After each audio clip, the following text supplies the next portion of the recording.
So, for those of us older enough to remember when Ken Dryden lost his mind in the 1979 NHL playoffs, and I say lost his mind, he was giving up bad goals against Boston. That's why the series was extended to 7 games. They barely got past the Bruins in the infamous Game 7, too many men in the ice incident. He played poorly. Middleton and Cashman had his number that game. Middleton scored a go-ahead goal with just minutes left to go. I think it was like no more than 200 and some seconds. And then Lafleur scored and then Lambert. But Dryden was, again, terrible in the last 5 games of the series, although he was solid. So we knew something was going on. And when he advanced to play the New York Rangers, we saw what happened.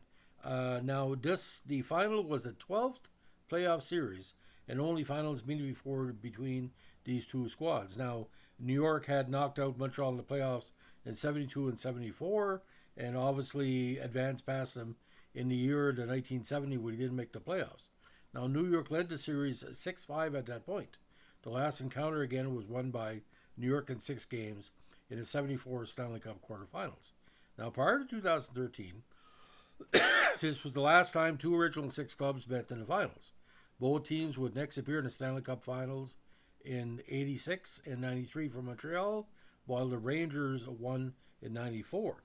Now, the Rangers' opening game was so bizarre that Bowman decided to take out Dryden and put Buddy LaRocque in for the third period.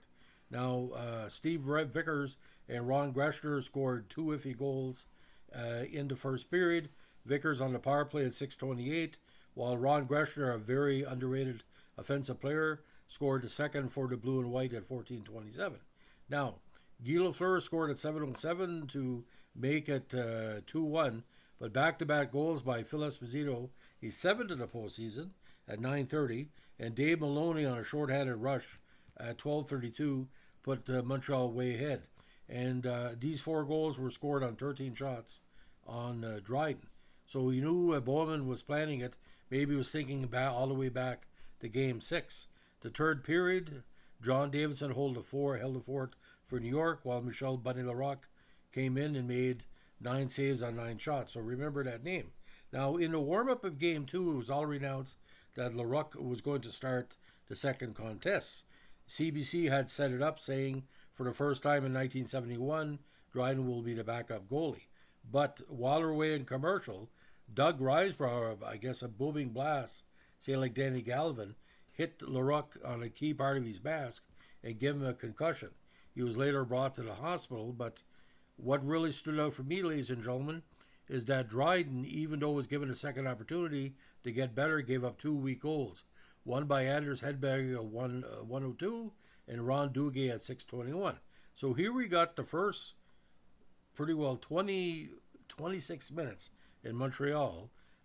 Dryden has given up, not 20, 46 minutes he's played in Montreal. He's given up 6 goals, which rarely happens. But this is what happened. The big comeback, ladies and gentlemen. Montreal scored 6 unanswered goals. Lambert is 4th to the postseason at 8:34. Lafleur at 12:24 is 10th.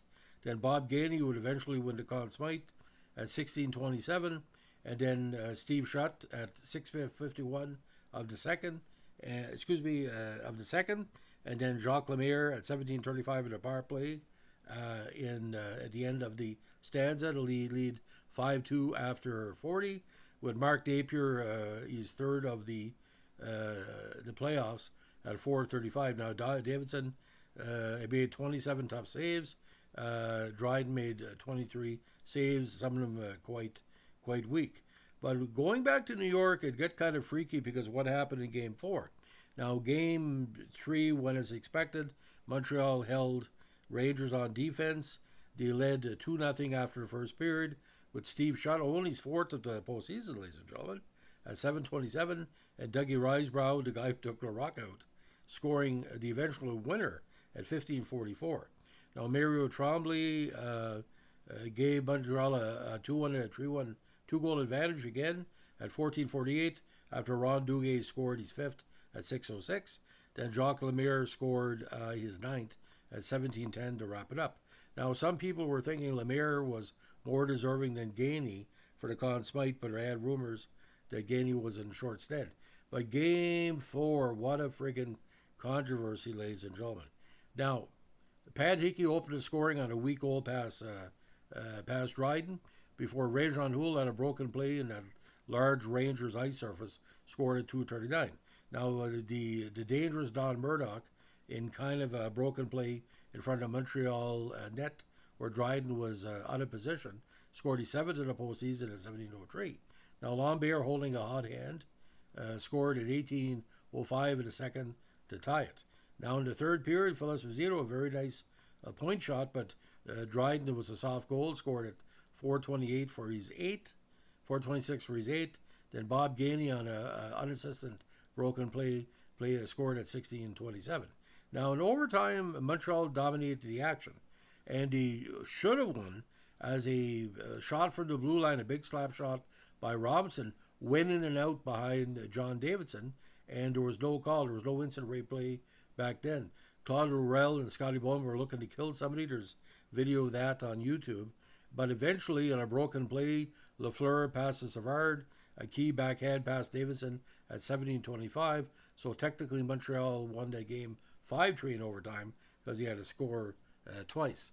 Dryden had a terrible game, only 18 saves and 21 shots, while Davidson was peppered with 42, saving 38.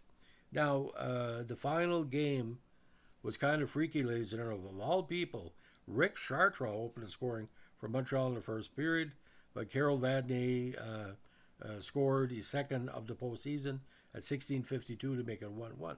But in the second period, a big goal by Jacques Lemaire, almost similar to what he scored against Espo in Game 7 in 71. A big shot on the power play, he's 10th to the postseason.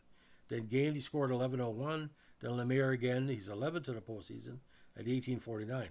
There was no scoring in the third period, and Montreal won his 4th straight cup, not because of Dryden, but because of the play of Gainey, Lemaire, Savard, Robinson. They were the key ones.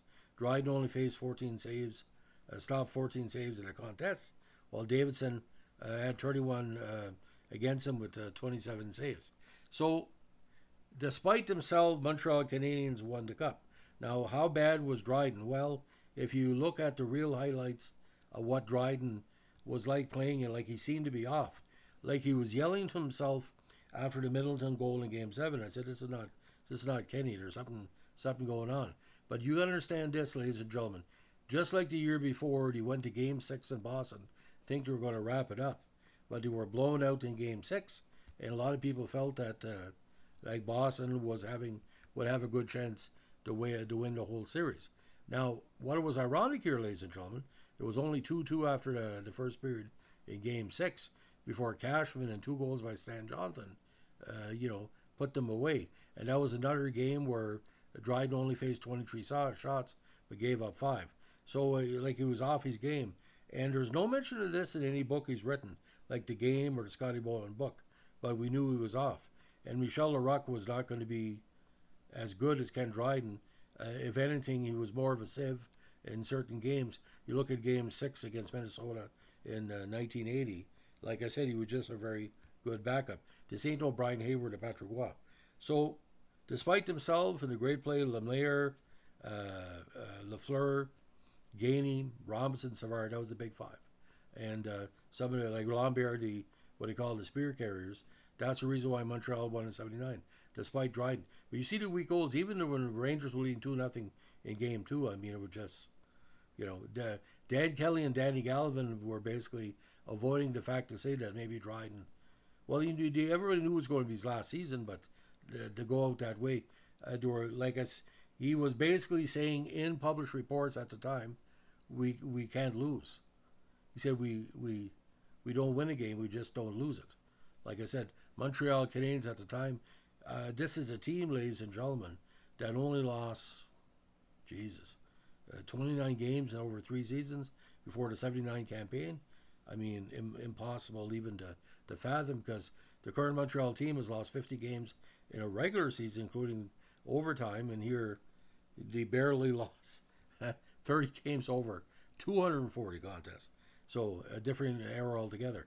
But Rick Chartrand and like the the spear carriers, him and Bouchard, before he was traded. That was a big factor as well. So, ladies and gentlemen, if you like what we're doing here with our Montreal Canadiens Tribute podcast, let us know with a like, comment, subscribe, or share. Now, Rangers fans can tell you they could have easily won the Cup in '79, but the fact is, maybe they didn't think Dryden was as stiff as he was. I think the Rangers, if they would have shot more often, especially games 3 and 4, and maybe if the Rangers would have scored after Robinson scored the non-goal, universe might have changed a little bit. Thanks for listening. Bye.